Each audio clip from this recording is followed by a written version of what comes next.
Oke, jadi harapan Suhu apa harapan kita semua ya untuk bangsa ini di tahun baru Imlek ini? Ya tentu saja kita mengharapkan yang terbaik. Ya. Jadi walaupun dunia sekacau apa, saya percaya Indonesia tetap yang bagus. Karena apa?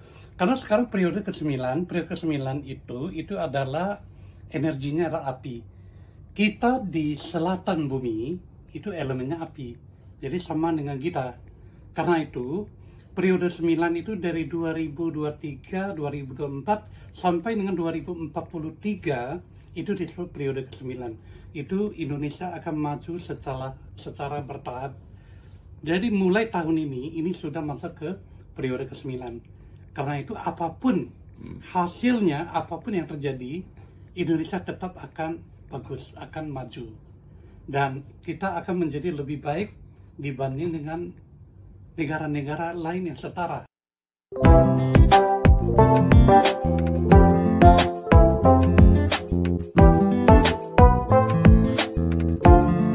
Selamat pagi.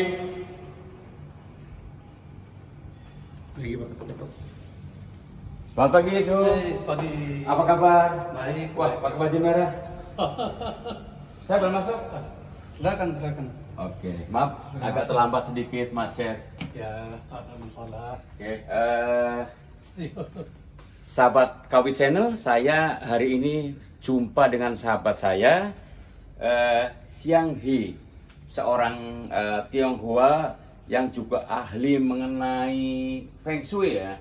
Feng Shui dan segala aksara. Dan Hasta aksara itu tanggal lahir. oh, tanggal lahir. Astrologi lah. Oke, jadi beliau itu dikenal sebagai ahli Feng Shui, menulis banyak buku, juga membuat kalender ya, dan lain-lain. Ya. Oke, jadi ini bertepatan juga dengan tahun baru Imlek. Jadi Ya, saya kebetulan silaturahmi sedang deket-deketnya ya. deket-deketnya. Ya. Oke, Oke. Su, ini kan tahun baru Imlek ya. Ini tahun baru Imlek 2024. Betul. Apa temanya? 2024 itu disebut naga kayu. Naga kayu. Naga kayu. Jadi naga kayu itu sebetulnya adalah suatu naga itu nama tahun. Ya. Tapi naga, ular, kuda dan lain-lain itu disebut 12 Sio.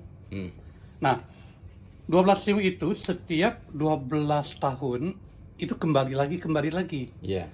Berarti siklusnya terlalu singkat. Karena itu di atasnya dikasih elemen. Jadi jadilah ada yang disebut naga kayu, naga api, naga tanah, naga air, Sampai ada 12. naga logam. Ya. Jadi kalau begitu 5 kali 12 itu menjadi 60. Jadi satu siklus itu 60 tahun. Dia baru kembali lagi jadi ke naga kayu itu. Oke, berarti tahun baru Imlek Ya. naga kayu itu sudah berlangsung, sudah terjadi 60 tahun yang lalu. 60 tahun yang lalu. Nanti akan berulang 60 tahun yang akan datang. Yang baru. akan datang, betul. Yang kembali ke naga kayu. Ayo lagi. Nah, makanya di dalam kalangan masyarakat Tionghoa, orang-orang dulu, kalau orang sekarang pandangannya udah berbeda.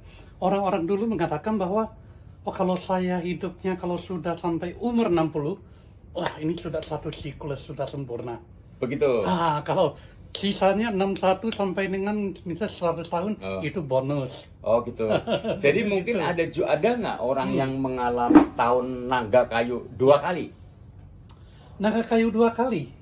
2 kali dalam hal ini mungkin adalah bulan kabisat. Jadi ada saja terjadi di bulan yang terjadi kabisat. Kemudian tahun ini bukan. Tahun ini semuanya satu bulan. Kalau kita di nasional setiap 4 tahun sekali terjadi satu bulan kabisat di Februarinya. Itu biasanya kan 28 hari. Karena kabisat itu menjadi 29 hari. Nah, kalau di Imlek itu terjadi pengulangan bulan dalam 3 tahun terjadi sekali, 5 tahun kedua kali, 7 tahun ketiga kali. Demikian lagi, kembali lagi ke tahun yang ketiga baru mengulang lagi. Oke. Jadi dia ada pola seperti itu. Oke.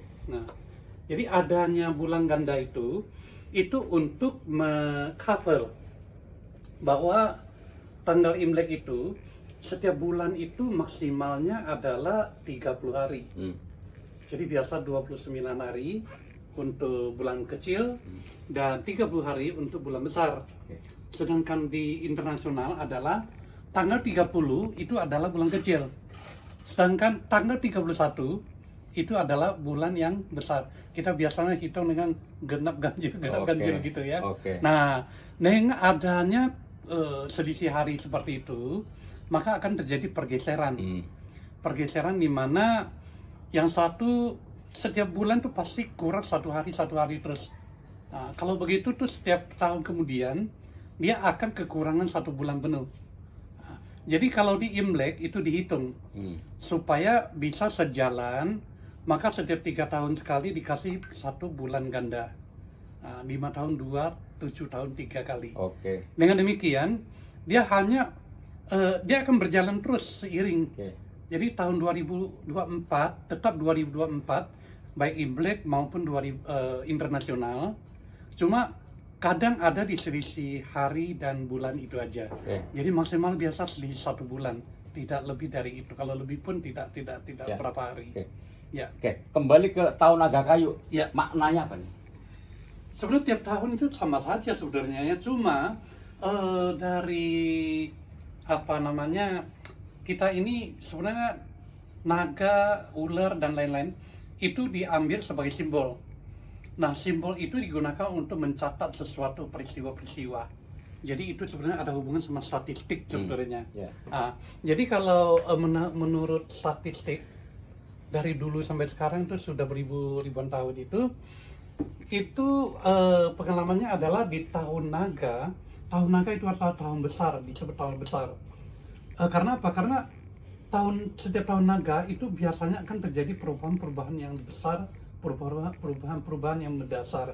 Kebetulan tahun 2024 ini adalah tahun pergantian dari periode Feng Shui ke-8 menjadi ke-9. Jadi memang ada satu peralihan energi di permukaan bumi dari segi pandangan Feng Shui itu. Nah, dengan adanya peralihan energi ini, maka akan ada perubahan-perubahan. Jadi ada banyak perubahan-perubahan yang besar-besar. Ya seperti kalau kita perhatikan tahun 2024 hampir separuh dari negara di dunia ini mengalami pemilihan kepemimpinan. Hampir separuh ya? Hampir separuh, banyak sekali. Ya. Di antara yang gede-gede Amerika tahun ini juga. Kita dengan masyarakat yang begitu banyak ya. Kemudian kemarin baru berlalu tuh Taiwan. Kemudian Rusia katanya aku bulan 3 juga mau. Ukraina harusnya iya. Tapi ya ada faktor tertentu ya, mungkin dia redam dulu dan lain-lain, banyak sekali. Kita nggak bisa sebut satu persatu lah. Nah, jadi setiap pergantian manajemen, berganti manajer pasti ganti manajemen. Ya. Nah itu pasti ada penyesuaian, perubahan. Nah itu yang terjadi pada skala yang kecil, per wilayah, per daerah, per negara. Oke, jadi harapan Suhu, apa harapan kita semua ya untuk bangsa ini di tahun baru Imlek ini? Ya tentu saja kita mengharapkan yang terbaik. Ya. Jadi walaupun dunia sekacau apa, saya percaya Indonesia tetap yang bagus. Karena apa? Karena sekarang periode ke-9 itu adalah energinya adalah api. Kita di selatan bumi itu elemennya api. Jadi sama dengan kita. Karena itu periode 9 itu dari 2023, 2024 sampai dengan 2043 itu disebut periode ke-9.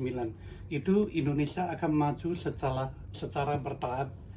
Jadi mulai tahun ini sudah masuk ke periode ke-9.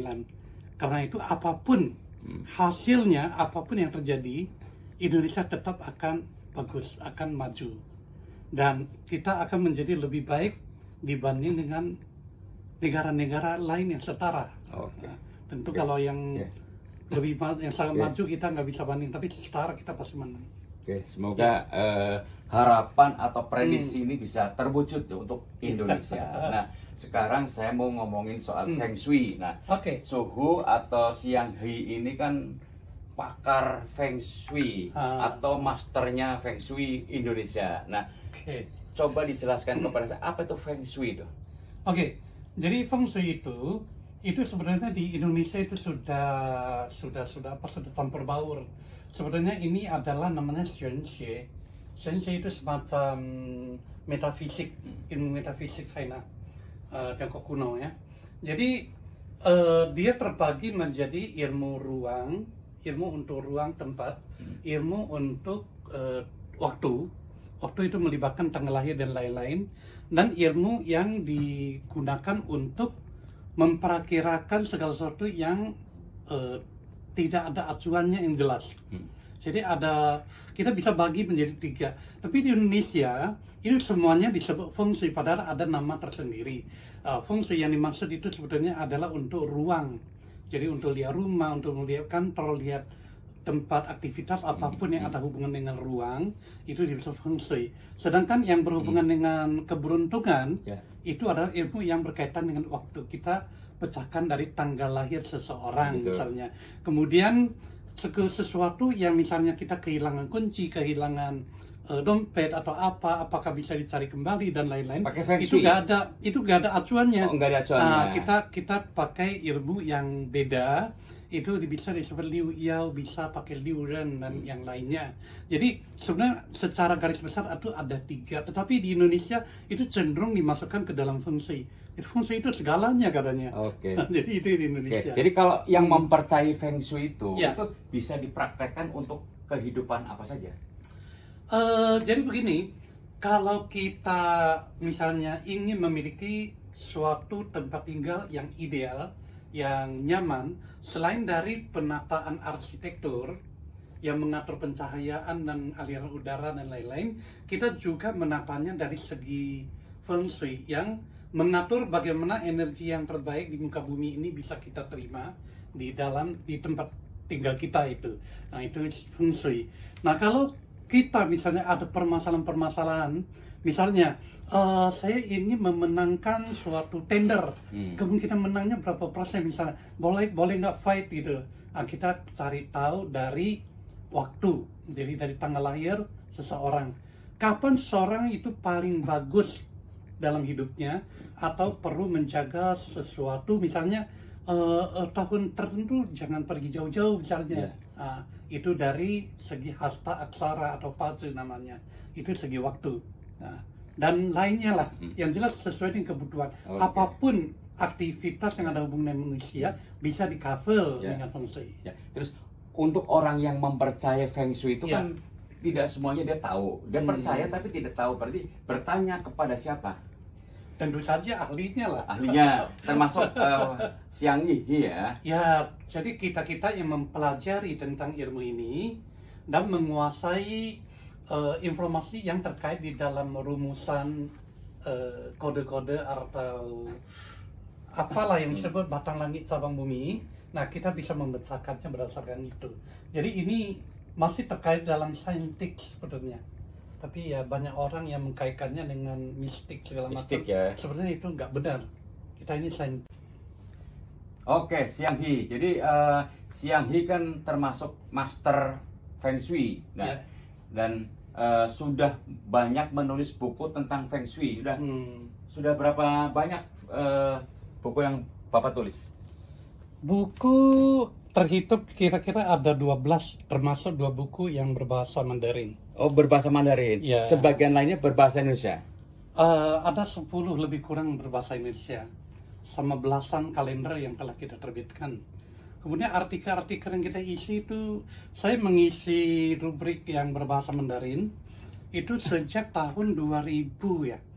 Sempat terhenti 2-3 tahun, tetapi nyambung lagi sampai dengan detik ini. Jadi setiap 1 minggu atau 2 minggu sekali itu ada 1 artikel ya di International Daily News ya. Oke, jadi buku-buku tentang Feng Shui yang Ya. Bapak tulis itu berdasarkan kajian ilmiah tentu saja ya? Betul, betul. Ada hubungan sama ilmiahnya, saintifik ya. Ya. Oke, terus pangsanya kemana nih yang membeli buku-buku Bapak ini diterbitkan oleh kelompok Gramedia ya? Gramedia. Ini betul, buku yang BIP. keberapa nih? Ini keberapa ya? Saya juga udah lupa. Tapi ini lebih kurang di tahun 2000 sekian ya, 2017-an mungkin. Sekitar 2014-an. Di sini tulis 18. 18 ya, Terciptanya di 2018 ya. Dan kebanyakan 18. diterbitkan oleh kelompok Gramedia ya, BIP ya. Semuanya. Kecuali yang Mandarin. Mandarin yang satu saya terbitkan di Taiwan, satu lagi di Hong Kong. Oh, jadi kalau gitu pembahasannya juga yang dari luar negeri banyak ya? Iya, dari luar negeri juga banyak. Ya. Jadi pangsa pasarnya sebenarnya di orang-orang yang hobi pada ilmu ini cukup banyak sebetulnya. Tapi kalau kita di Indonesia karena ada hubungan dengan terputusnya bahasa Mandarin, sebagian sudah tidak ngerti sama sekali. Namun minat untuk itu tetap ada. Jadi tetap besar. Walaupun yang menguasai dengan benar itu sedikit, sangat sedikit. Oke, terus referensi utama untuk penulisan buku Feng Shui itu dari mana nih? Dari negara mana? Kebanyakan dari Tiongkok, Taiwan, Hong Kong kebanyakan. Banyakan dari sana referensinya. Tapi isi buku kebanyakan orang yang konsultasi atau minta pendapat mengenai Feng Shui itu tentang apa? Untuk bangun rumah, untuk bisnis atau apa? berbagai keperluan. Jadi apapun. Jadi misalnya untuk bangun rumah untuk tinggal, untuk kantor dan lain-lain. Kemudian menanyakan tentang permasalahan-permasalahan. Misalnya sedang mengalami suatu permasalahan yang ruwet, kenapa bisa begitu? Jadi kita bisa cari tahu dari tanggal lahir mereka juga. Berbagai keperluan. Jadi semacam Bapak semacam buka praktek begitu? Ya. Kita ini praktisi benar. Oke, terus mungkin yang terakhir ya, kalau tahun baru Imlek atau disebut juga kan tahun baru Cina, itu keluarga Tionghoa itu apa? Pesta atau merayakannya bagaimana? Kalau dulu kita di kampung itu ramai sekali, terutama anak-anak itu dari rumah ke rumah itu pergi minta angpau namanya ya. Oh gitu. Jadi ya angpau seperti ini nih. Sekarang di sini juga udah ada yang tapi warna hijau ya. Di semua angpau juga katanya. Jadi anak-anak tuh paling senang kalau setiap tahun baru. Tapi kalau kita di kota besar sudah tidak semeriah itu. Biasanya paling cuma untuk di rumah-rumah sendiri-sendiri aja.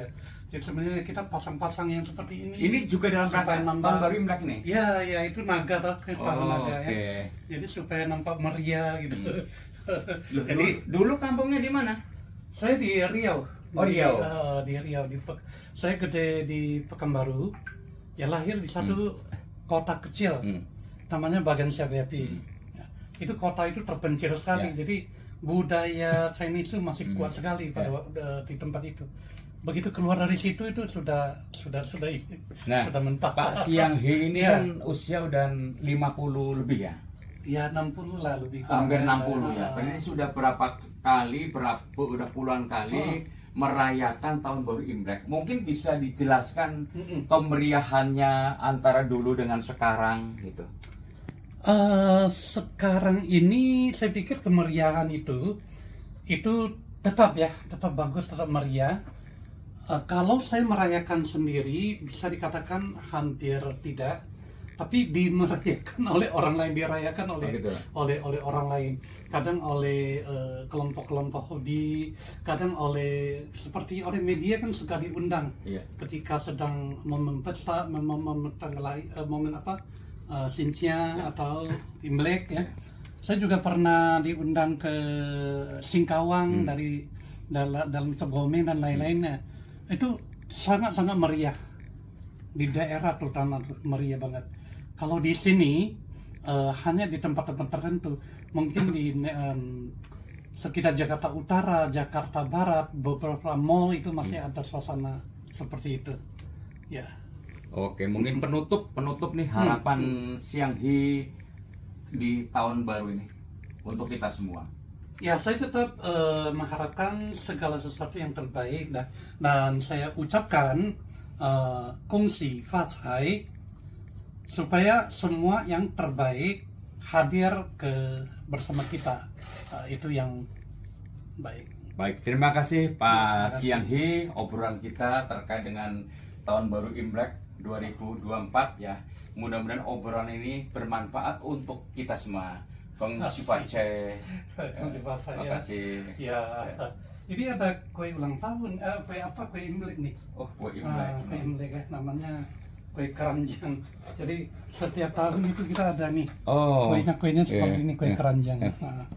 Nah, ini mumpun lagi suasana ini ya. Terima kasih.